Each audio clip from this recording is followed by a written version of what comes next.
The rain came down hard on the Amberton Road that night. Rose was already running when she heard the horses. Not from anyone chasing her, from 14 years of a life that had finally compressed itself into something too small to breathe inside. She had run out of her father's house with nothing. No coat, no money, no direction. Just the cold October air and the dark road and the particular desperate freedom of someone who has finally chosen movement over endurance. She ducked into the abandoned coaching inn at the bend in the road when the rain became too heavy to continue through. She was pressing herself against the cold stone wall, catching her breath when she heard them. 3 horses, moving fast. Then voices, low and deliberate. The kind of voices that know exactly what they are doing. She looked through the broken window. A carriage had been forced to stop in the road. 3 men working quickly in the rain. They pulled the door open, dragged a man out. He fought back, controlled and capable, until one of them struck him across the side of the head with something heavy, and he went down in the mud and did not get up. They took everything. His coat, his watch, a strongbox from inside the carriage. They left his 2 guards unconscious beside him in the road. Then they were gone. Rose pressed herself flat and did not breathe. A minute passed. 2 minutes. Then a carriage appeared from the opposite direction. It slowed. The occupant looked out at the man lying in the mud, at the torn, dirty clothing, at the blood on his face, and kept going. Rose stared after it. She looked back at the man on the ground. He was not moving. She had 2 choices. She had been making the safe choice her entire life. She went out into the rain. Welcome to Duke and Duchess, the home of stories that will reach inside your chest and stay there. Before we begin, hit subscribe right now. Drop a comment and tell us where you are watching from and what time it is. London? New York? Australia? United States? We want to know how far this story has traveled. Now, let us go back to the beginning and show you everything. Rose Amberton was 14 years old when her mother died. Anne had been trying to bring a second child into the world. The baby did not survive. Neither did she. 3 days of pain and then silence, and then George Amberton sitting in the chair beside the bed with his head in his hands, and Rose standing in the doorway, understanding that the word gone meant something permanent that she did not have the capacity yet to fully contain. She contained it anyway, because Rose had always contained things. George grieved for 2 years in the quiet, thorough way of a man who does not perform his feelings. Then Vivian Halsworth arrived in the county and identified his loneliness from across a room at a county gathering and moved toward it with the focused efficiency of a woman who has looked at a situation and decided what she needs from it. She was charming, warm, attentive in exactly the ways a lonely man needed. They married within the year. Rose was 15. Sophia, Vivian's daughter from her first marriage, was 16, 1 year between them. 2 completely different lives inside the same house. Sophia had a bedroom with a fire that was kept burning. Rose had a bedroom with a fireplace that was never lit, because Rose was the one who built all the fires, and she built them everywhere except her own room. She woke before 5 every morning. Coal from the cellar. 7 fires across 3 floors, in the dark and the cold, with her hands black and her breath visible in the unheated corridors. Then the kitchen. Every meal for the household. Breakfast, lunch, dinner, planned and prepared by a girl who had been doing this since she was 15 and had become extremely good at it because there was no alternative. She cleaned every room, washed every sheet, polished every piece of silver, scrubbed the kitchen floor on her hands and knees every Thursday. She was not paid. She was not thanked. She was told what she had done wrong. Every Monday morning, Vivian conducted what she called household inspections. She moved through the rooms with Sophia at her side, finding failures. A window not clean enough, a shelf with a film on it, a candlestick not properly polished. She delivered her findings with Rose standing in front of her in the tone of a woman who has organized her cruelty into a system. Sophia watched with the comfortable satisfaction of a girl who has been given permission to be her worst self. She sent Rose's breakfast tray back 3 times on a Tuesday in March. Too cold, wrong tea, wrong shade of toast. Rose stood in the kitchen after the 3rd return and breathed for 30 seconds and made new toast and brought it upstairs without knocking. What Vivian did in the background was worse than any of this. George was slowly losing his mind, not from illness, from what Vivian put in his medicine every morning and evening with the devoted attention of a wife who wanted to ensure her husband was properly looked after. The fog descended on him gradually. Rose watched her father disappear behind it year by year and did not yet have the language for what was happening. On a Sunday afternoon, George had one of his clear windows. He and Rose sat in the study and talked for an hour about Anne, about Rose's mother, the real George, present and warm and entirely there. Vivian appeared in the doorway. She told Rose the dining room floor needed doing. "It is Sunday," Rose said. "The floor needs doing," Vivian said. George began to object. Vivian reminded him gently of what Dr. Webb had said about overstimulation. The window closed. The fog came back. Rose did the dining room floor on her hands and knees and did not make a sound. 3 weeks later, Vivian organized a gathering to introduce Sophia to Nathaniel Crowley, son of the most powerful duke in the county.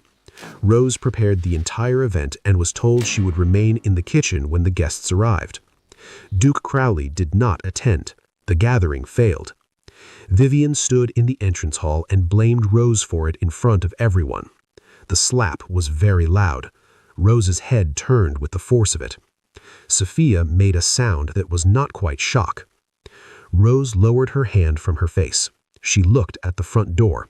She walked to it. "If you walk out of that door," Vivian said, "you do not come back." She opened it. The October night came in. She walked out. She walked for an hour, past the village, past the familiar roads, into the older part of the estate boundary where the road narrowed and the trees pressed in on both sides. The rain started light, then committed fully the way English rain does once it decides. She ducked into the abandoned coaching inn at the bend in the road. Part of the roof was gone. Enough remained to make it worth stopping. She pressed herself against the cold stone wall and caught her breath and sat with the particular stillness of someone who has finally stopped moving and does not yet know what comes next. She had been there 20 minutes when she heard the horses. 3 of them, moving fast. Then voices she recognized immediately as the voices of people doing something they had done before. She pressed flat against the wall and looked through the broken window. A carriage had been forced to stop in the road. 3 men working with practiced speed in the rain. They pulled the door open. A man came out fighting, controlled and capable, until one of them struck him across the left side of his head with something heavy, and he went down in the mud and stopped moving.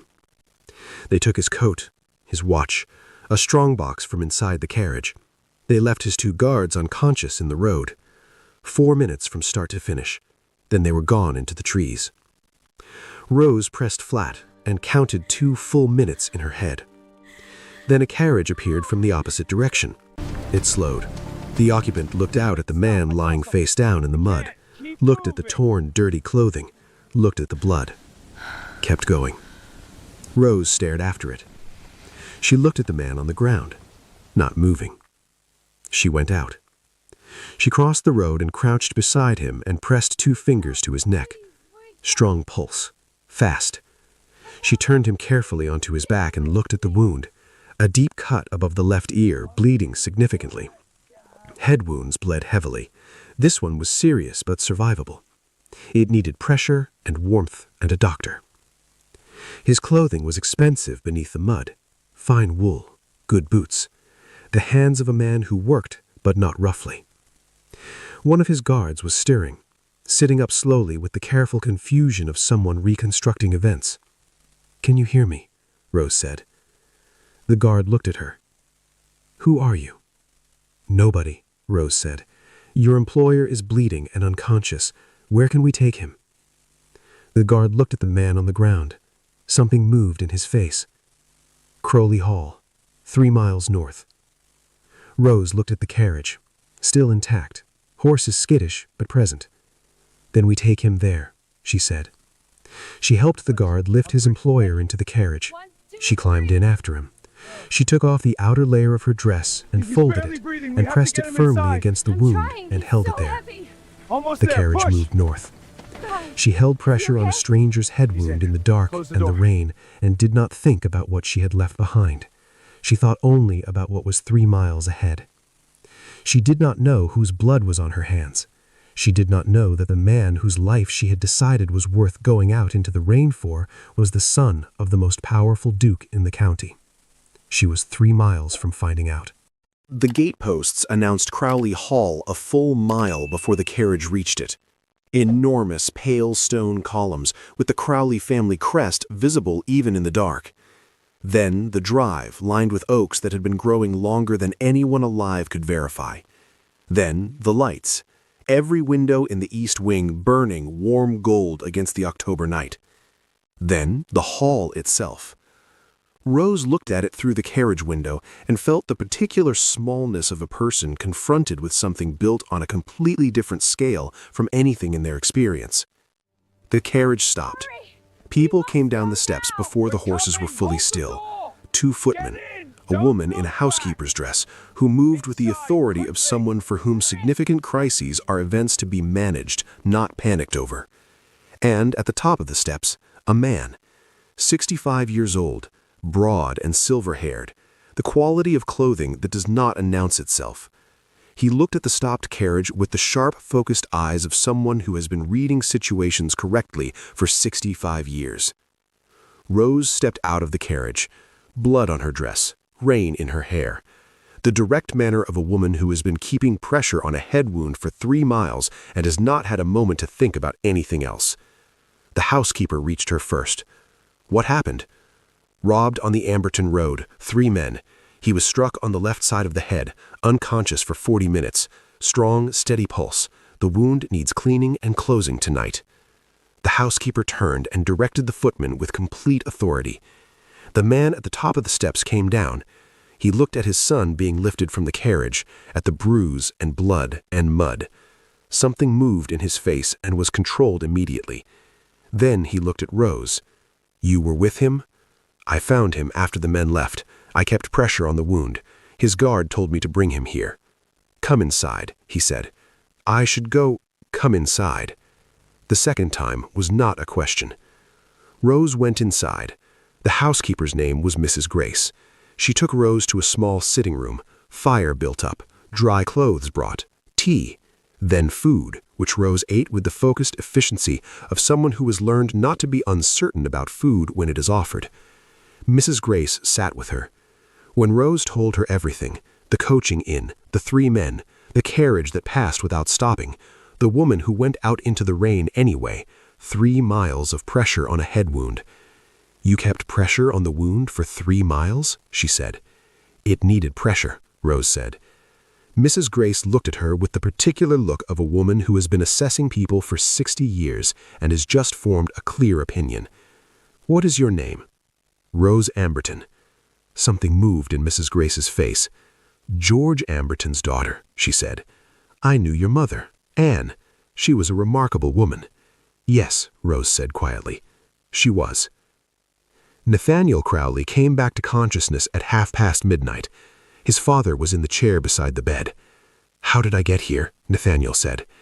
His father told him about Rose, the abandoned coaching inn, the carriage that passed without stopping, the woman who went out into the rain anyway, 3 miles of pressure on a head wound. Her name is Rose Amberton, George Amberton's daughter, his father said. Nathaniel looked at the ceiling. She cannot go back there, he said. No, his father said. I want to meet her. Tomorrow. Now, Nathaniel said. His father went to send Mrs. Grace. Rose came into the room at 1 a.m. in the borrowed dress, with her hair still damp and the composure of a woman who has decided to face whatever comes next as herself. Nathaniel was sitting up, bandage at his temple, bruise developing along his jaw. dark-haired and, she could see now in proper light, late 20s, gray eyes that were his father's exactly. "You found me," he said. "Yes," she said. "You kept pressure on the wound. It needed pressure." He looked at her for a moment. "Sit down," he said. Miss Amberton, it is 1 in the morning. You have nowhere to go. Sit down." She sat. "Why did you help me?" he said. "The carriage that passed did not stop. You had no reason—" "You were injured," Rose said. "That was reason enough."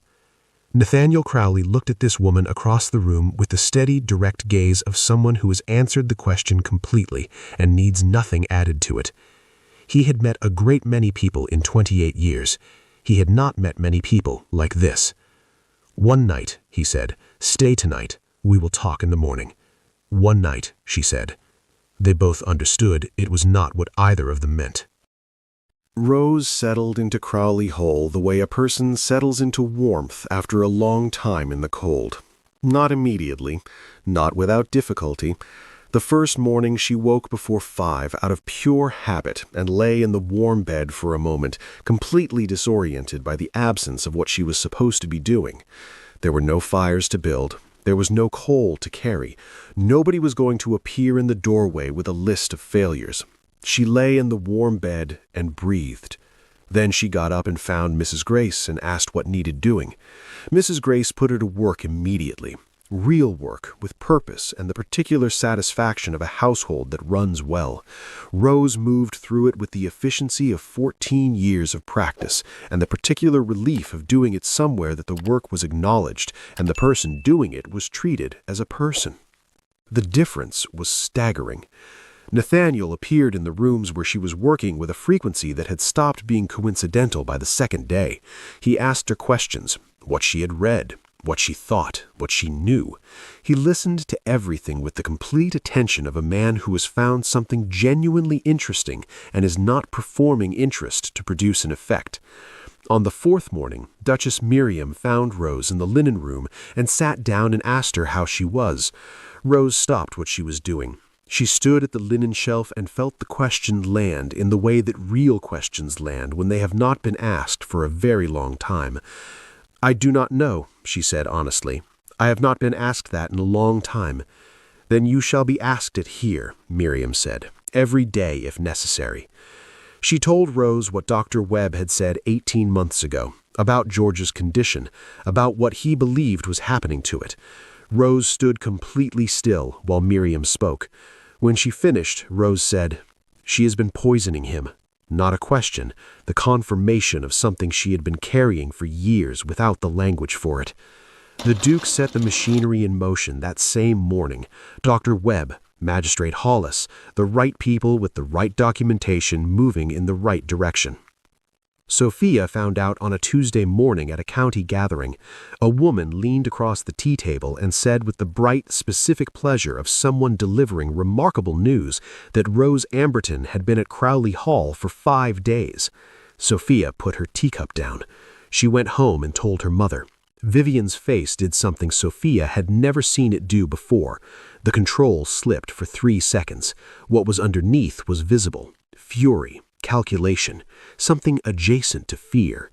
Then it came back.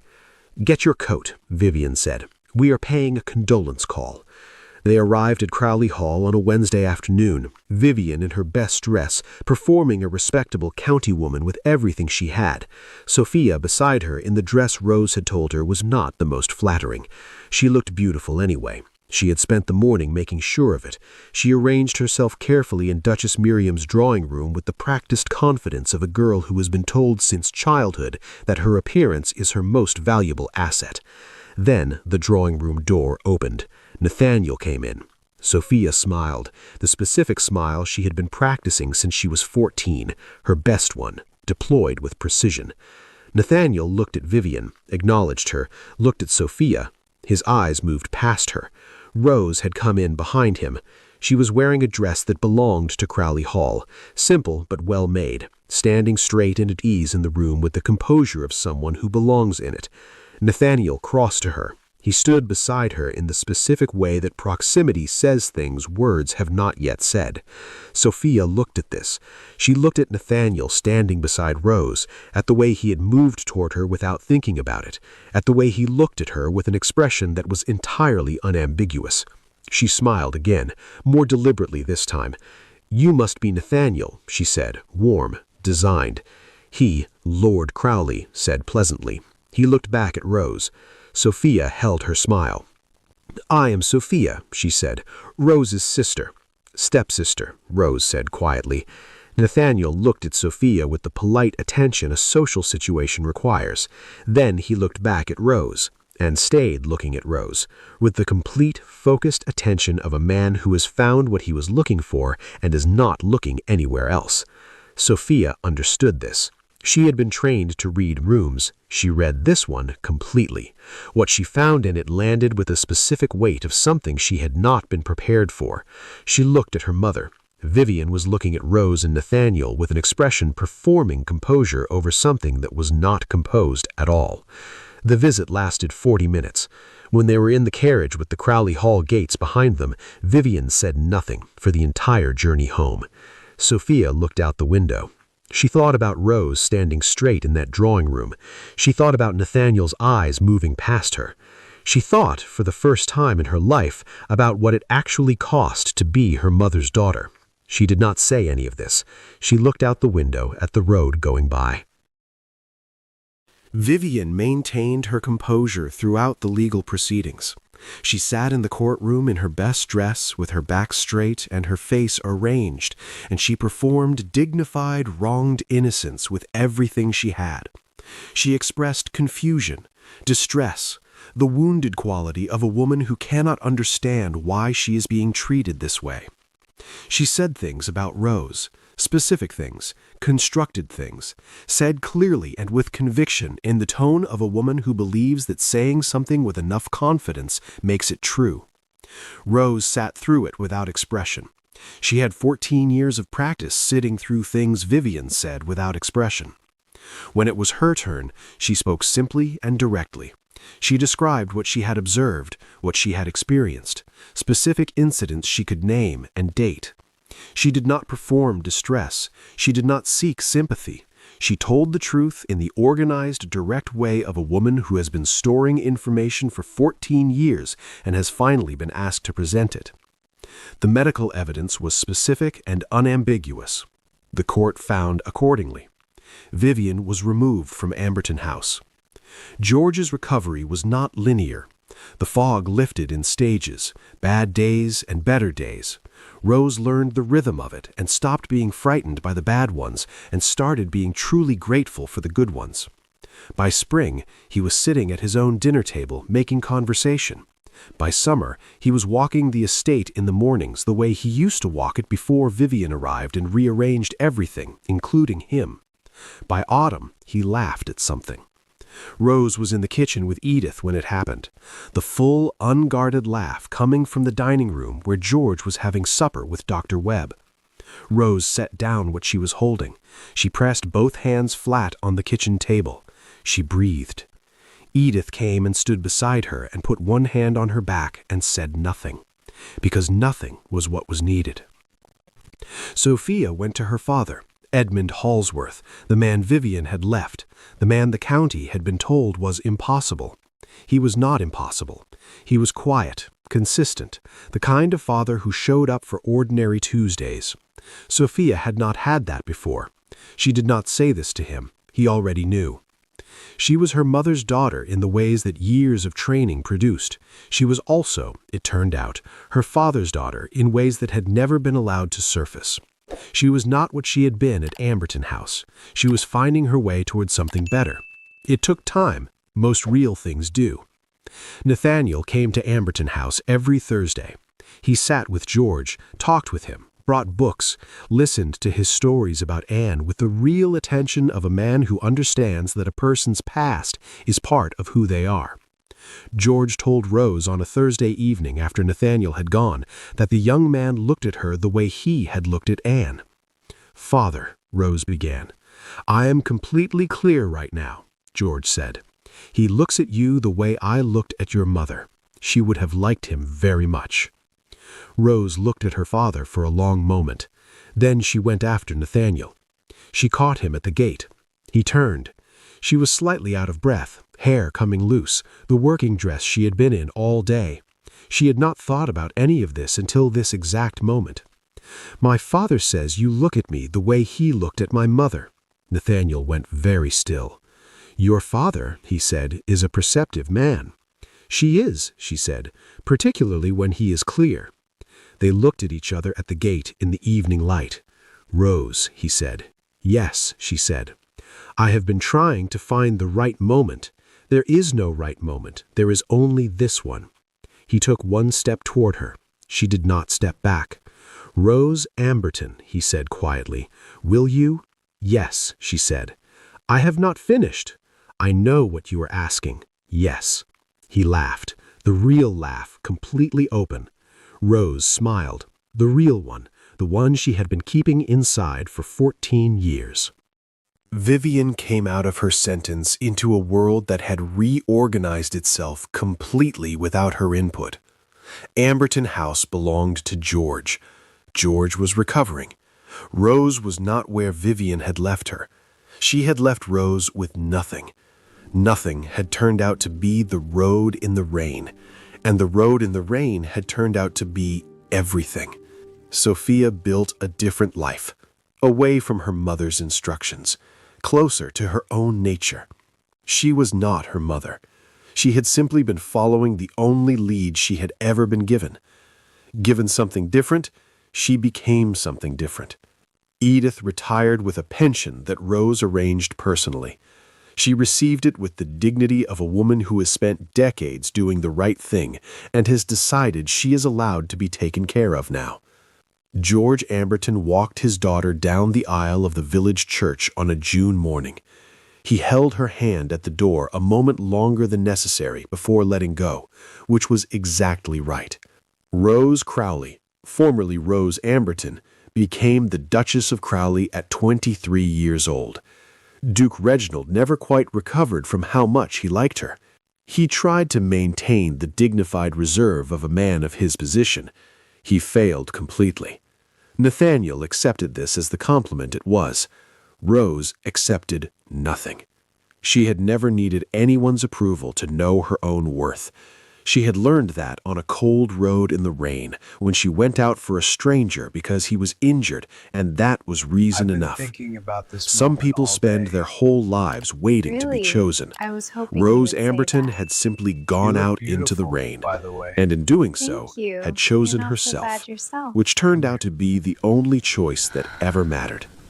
If Rose's story moved you, if Vivian made your blood boil, if you held your breath at that gate in the evening light, drop a comment right now. Tell us where you are watching from. What time is it where you are? London, New York, Jamaica, Toronto, United States, Sydney? We want to know how far this story has traveled. If this is your first time here,